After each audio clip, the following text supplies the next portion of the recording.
Religion, Myth, and Magic, The Anthropology of Religion, Lecture 14. Religion and Politics. One of the contentious issues for religion in the modern society is its specific relationship to politics, to political systems, to governments, and so on. This is, of course, a very recent phenomenon because for most of human history, religion itself was an intimate part of the government structure. From the very earliest societies where the political system was not formalized, not institutionalized, people, as near as we know, largely shared a single religion.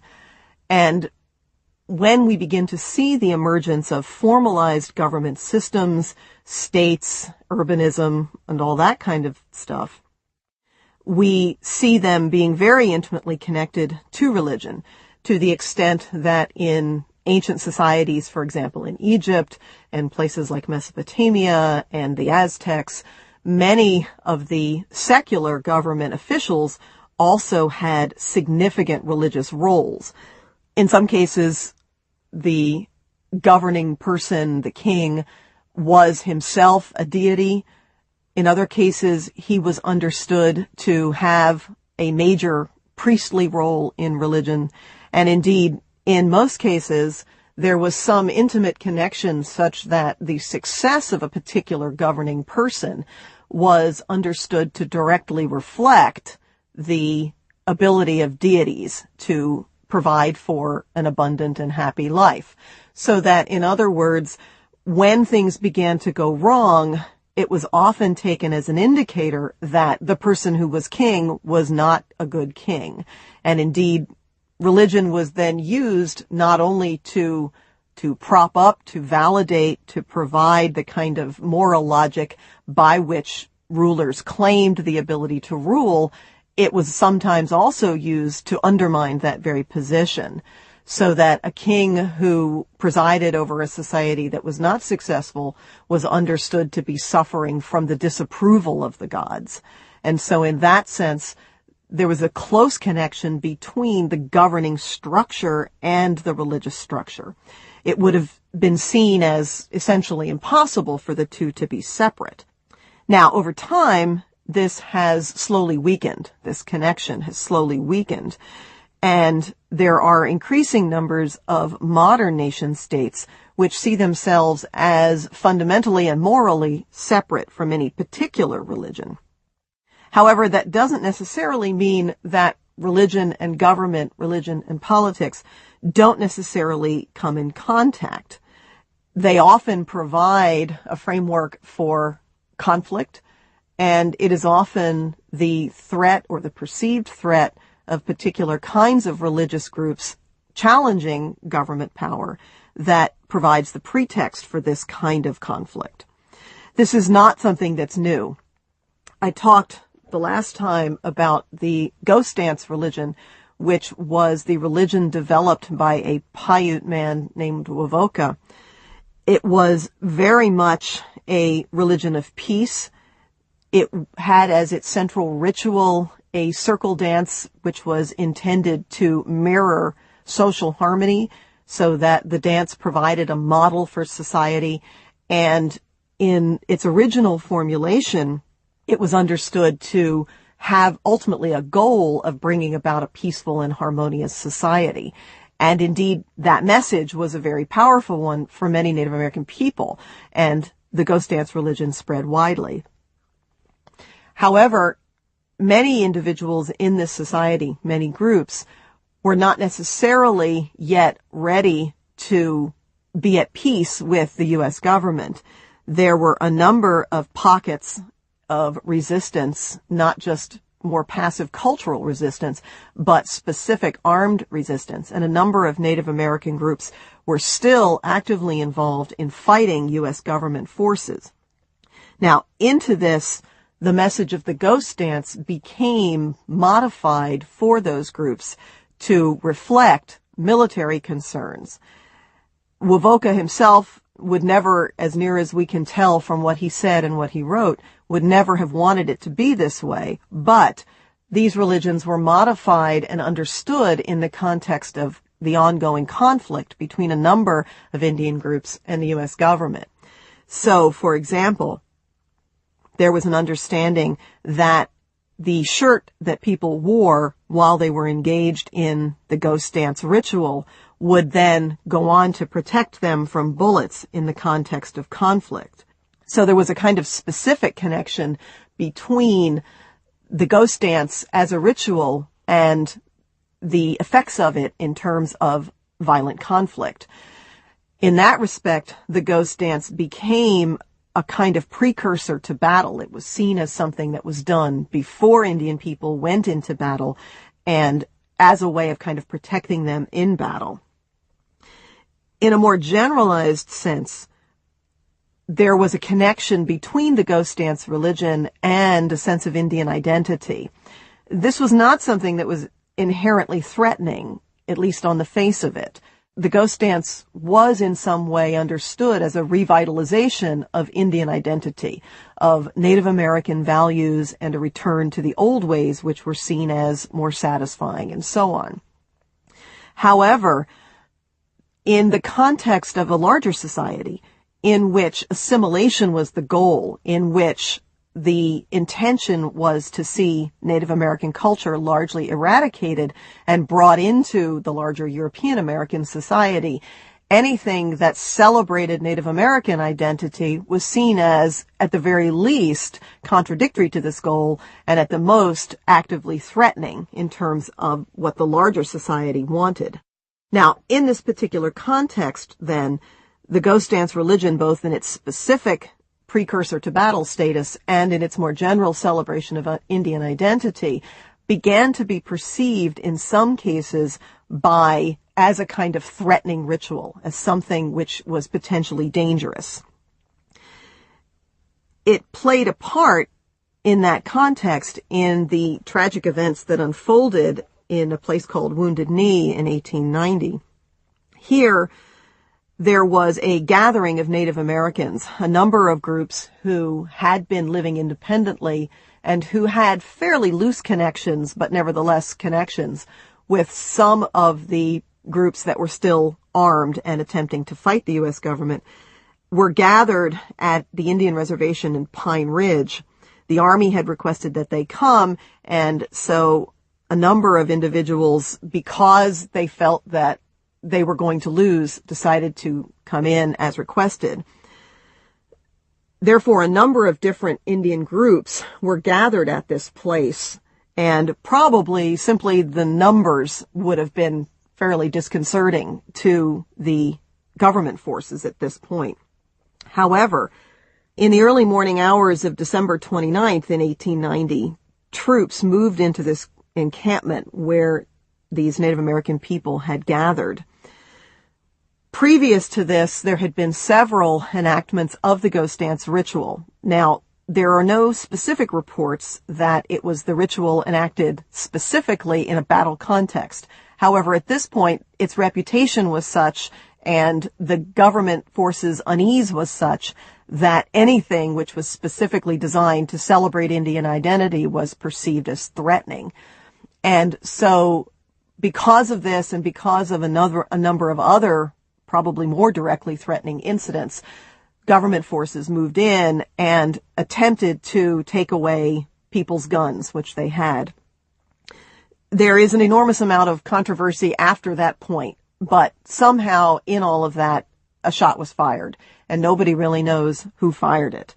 But the resulting battle, which came out of that incident, led to the deaths of 39 American soldiers and 153 Lakota Sioux, at least 44 women and 18 children among them.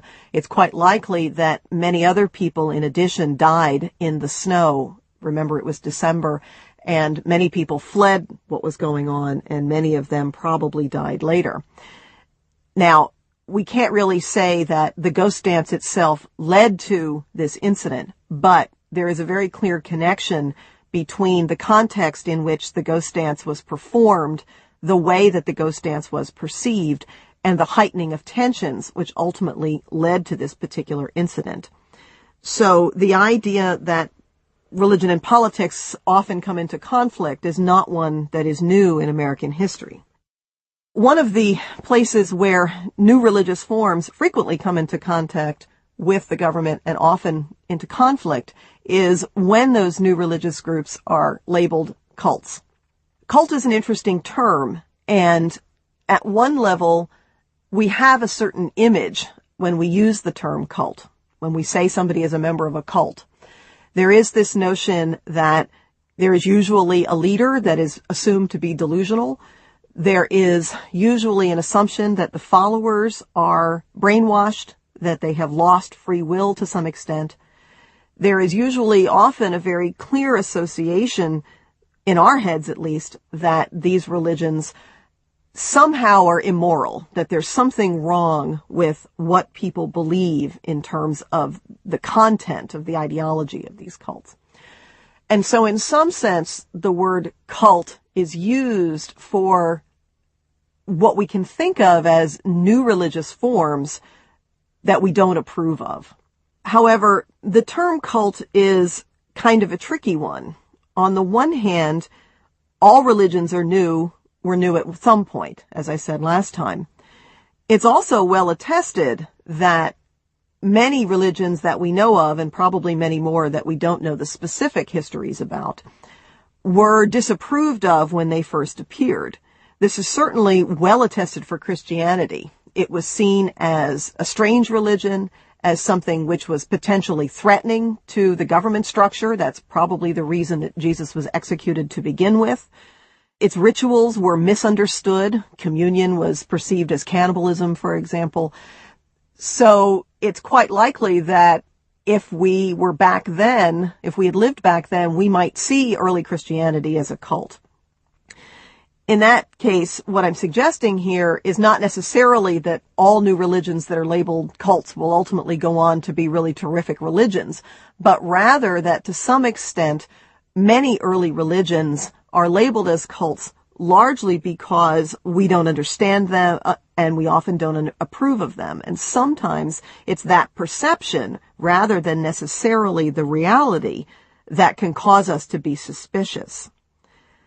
There's a very nice article that was written by David Bromley and Anson Shoup, which describes a cult, which is called the Tnevok cult.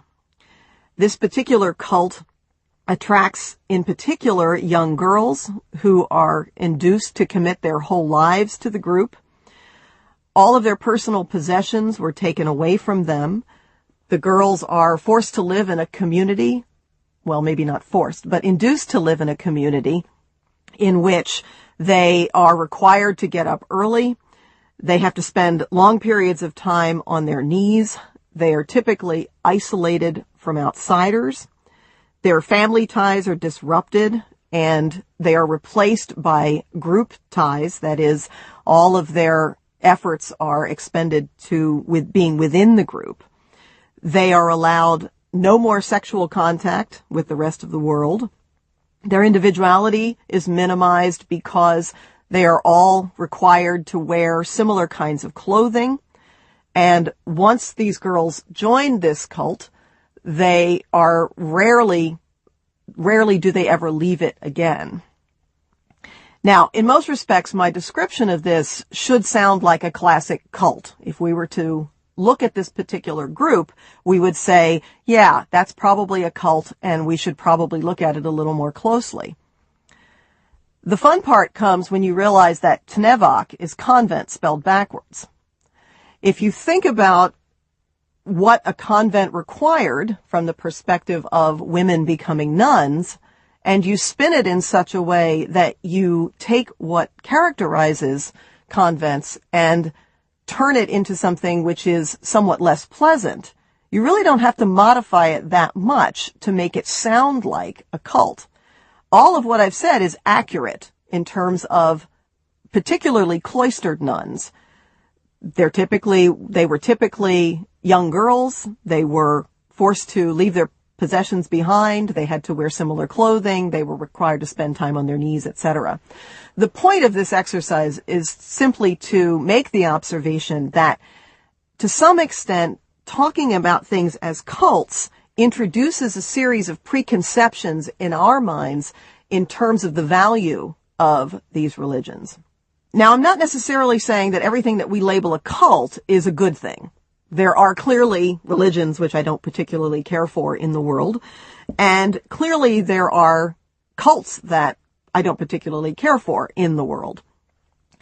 But thinking about them as cults can cause us to make assumptions about them that can have potentially negative consequences.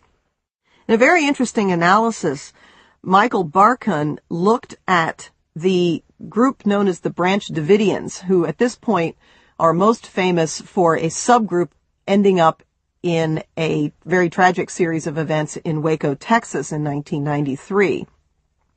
Now, the Branch Davidians were a Protestant sect that split from the Seventh-day Adventists. They were not themselves necessarily problematic in religious terms. That is, the Branch Davidians as a group are not necessarily represented by the specific subgroup in Waco. Instead, they were basically a Protestant group who had a particular set of beliefs. However, one group of the Branch Davidians broke off and formed around a man known as David Koresh. He was seen by his followers as a version of Christ. Koresh himself was seen as a kind of Messiah figure. And he took all of his followers and they lived in a compound outside of Waco itself, but right outside of Waco, Texas. The larger message that Koresh preached was that the world was an evil place, that his followers needed to get away, that they needed to remain isolated from the larger society in order to retain a kind of pure lifestyle. Now, in addition, there were also allegations that other things that were less pleasant were going on, that Koresh himself had exclusive sexual access to all of the women in the group. There were allegations of child abuse and things that we would consider certainly to not be socially acceptable. On that basis, therefore, in 1993, government forces moved into the compound specifically in order to investigate the allegations of child abuse. However, the people who were there were prepared for them to come. They fought them off. Several of the government agents were killed, and they managed to sort of close down the compound, and what ensued was a siege which lasted several months, in which Koresh and his followers held off a number of different federal agency groups. In the end, what happened resulted in the deaths of dozens of group members. The specific numbers are disputed. I have seen numbers anywhere from in the 30s to into the 70s. At least some of them were children. That part's not disputed. And 4 U.S. agents were also killed in the initial foray. So this particular siege ended badly in the sense that many people died. Independent of the facts, and again, I want to be clear here, I'm not necessarily suggesting that Koresh and his religion were a terrific thing that we should all be a part of. But Barkun's analysis makes what I thought were some very interesting points. What he argues is that by labeling the group a cult, it resulted in a number of assumptions that were made about the group, and that had a direct effect on how the group was approached and therefore how the ultimate situation was resolved. For one thing, the labeling of the group as a cult meant that the leader was automatically seen as delusional and his followers could not possibly have any valid religious beliefs. Therefore, their beliefs were not taken seriously, and it was assumed, therefore, that people would act in terms of self-interest. In other words, because they were a cult, they couldn't possibly have any valid religious beliefs, and therefore people would act to save themselves rather than to support their religious beliefs. That clearly didn't happen. And what Barkun argues is that partly it's the result of the fact that we went into it thinking it was a cult. There was also a notion here that there were a series of beliefs that underlay the religion that were, in fact, supported by the actions of the government. In other words, Koresh's message that the world is a nasty place and we need to live separately in this compound was pretty much justified by the events from the internal perspective. In other words, from their point of view, they were inside the compound, they were living their lives, they were attacked by agents, and suddenly they were under siege.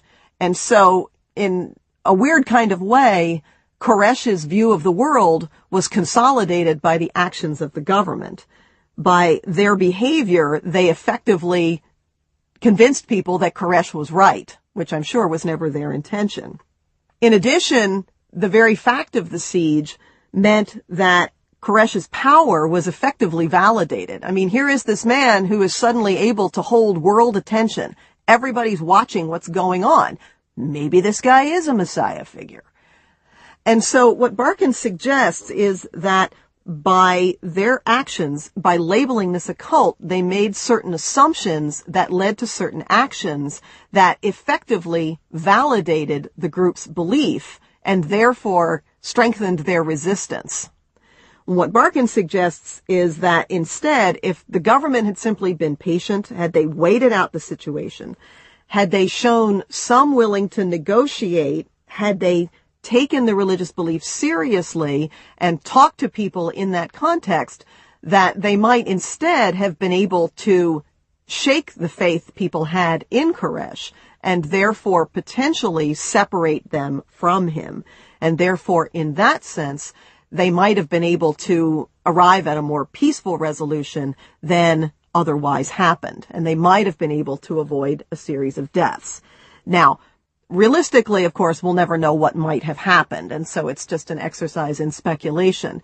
But it does seem to me fairly convincing to argue that there is a kind of thing that happens in our perception when we call something a cult. And in this particular case, labeling the Branch Davidians at Waco as a cult might have had a direct effect in terms of the violent outcome. And had we not done so, it might have avoided that outcome, at least to some degree.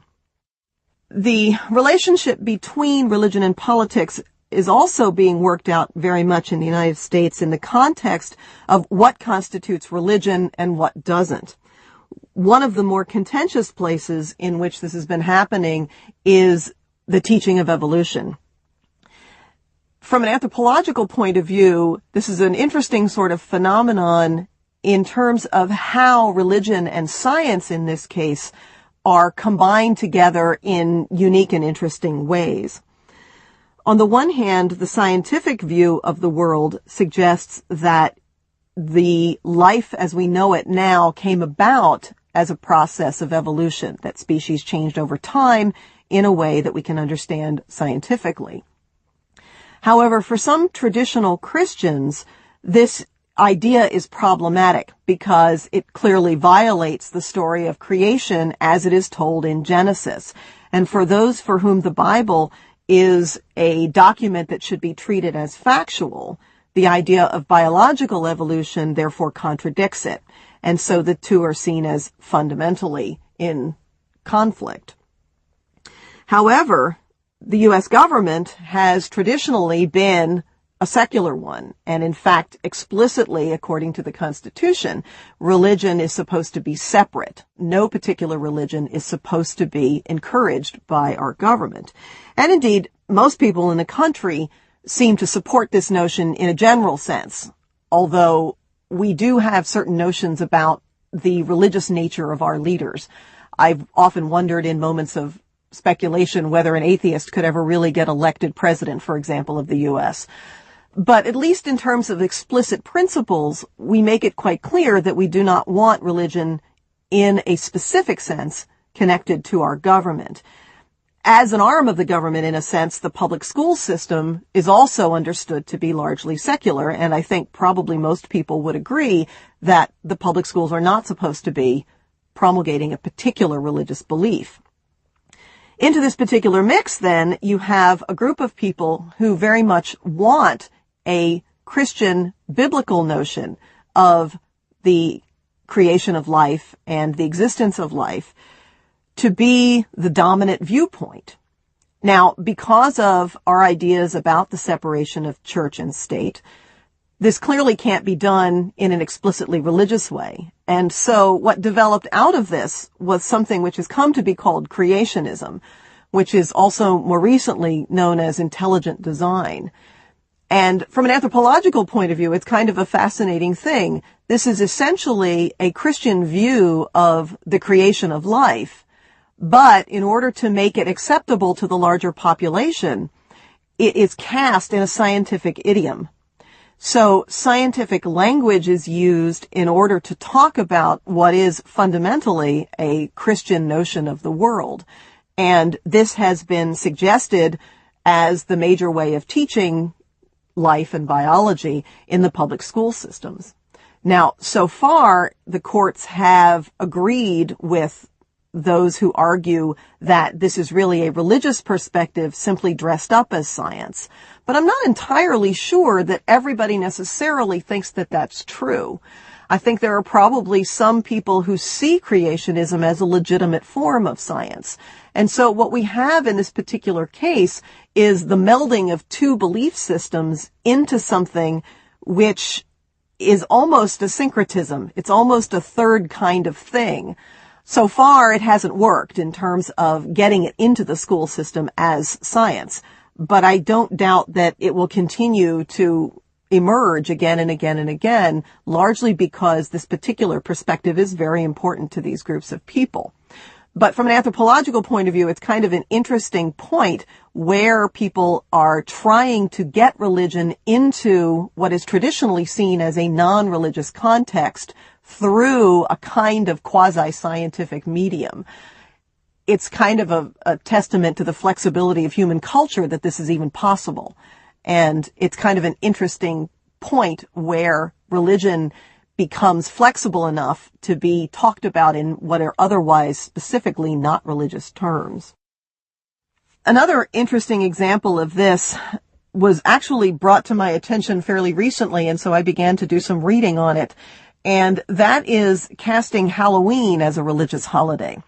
A few years back, my children came home with a memo from school suggesting that they were no longer going to have a Halloween parade because some people objected to the fact that Halloween was a religious holiday and therefore should not be celebrated in the public school system.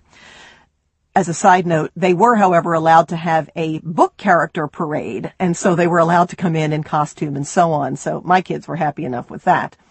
But it kind of prompted me to look into this notion why Halloween was seen as a religious holiday in some sense, when for the most part, people do not seem to treat it as a religious holiday.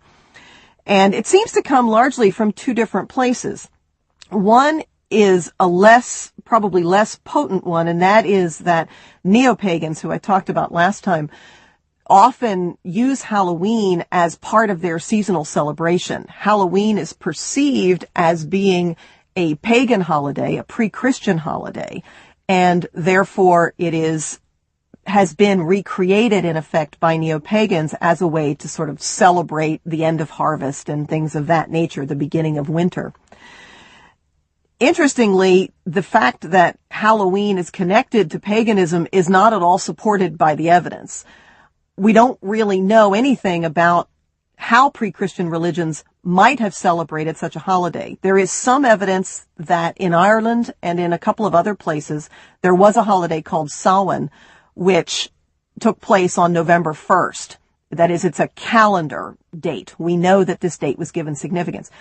But we don't know anything about how it might have been celebrated, if it was celebrated. It might have been something analogous to like the winter solstice. It happens on December 21st. We know it happens. Some people care.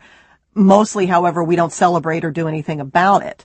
And so it's entirely possible that Samhain was like that. It was simply the calendar point that marked the beginning of winter, and nothing was done.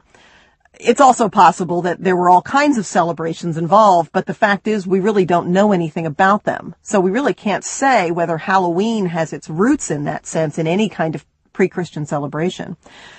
In his book on Halloween, Nick Rogers, however, has traced quite clearly that Halloween is a Christian holiday. It comes directly out of All Saints' Day and All Souls' Day, which were celebrated right around the same time, and in fact has to do with an early Christian notion of the return of the dead, of a desire to communicate with the dead. Those of you who are familiar with the Mexican holiday Dia de los Muertos, it's a similar kind of thing as that. Halloween ultimately, however, lost this particular kind of significance and became a more secular holiday.